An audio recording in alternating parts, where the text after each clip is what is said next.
We have become aware of the shocking truth about prosperity, and the shocking truth is that if you're poor, it's not God's fault.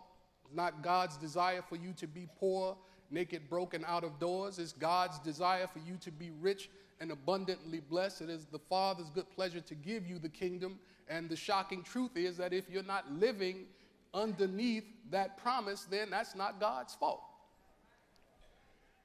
We become acquainted with the basic principles about prosperity. We heard that if you hang with 9 broke friends, you're bound to be the 10th one.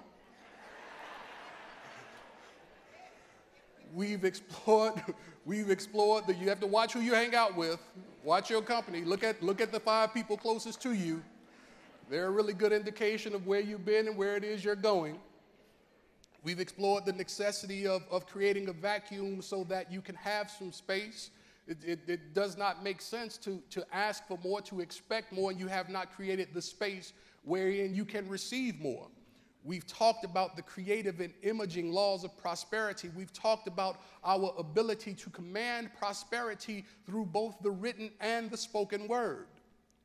We rediscovered that praise and prosperity grow together, and we talked about how sometimes when we are speaking, as really the Daily Inspiration said today, when we are speaking in ways that are not consistent with what we want to experience, we're actually saying to the universe that forget whoever name is I plug in the line as I say things I shouldn't be saying. Universe, just take my name out, take that person's name out and plug my name in, because that's really what I want when you hear me talking stuff that I should not be talking. And on last Sunday, we addressed prosperous attitudes toward money. 90% of what you do is in some way related to money. 90%. The car you drive, somebody paid for it. The house or the apartment you live in, somebody's paying for it. The chair that you sit in, somebody's paying for it. The lights that help us to see and the microphones that help us to speak, somebody's paying for it. Everything that you do, the food that you feed your children, Jewel, Dominic's, they don't give you that food free, do they? They want their money. And so it's good that we should have the right and proper attitude toward money.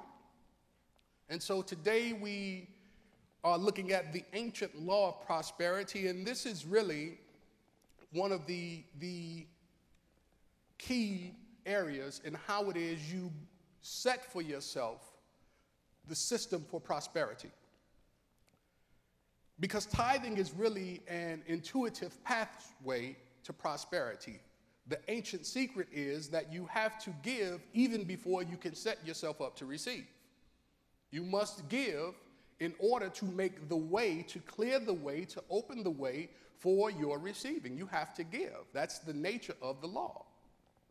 That's the nature of exchange. You have to give in order to receive.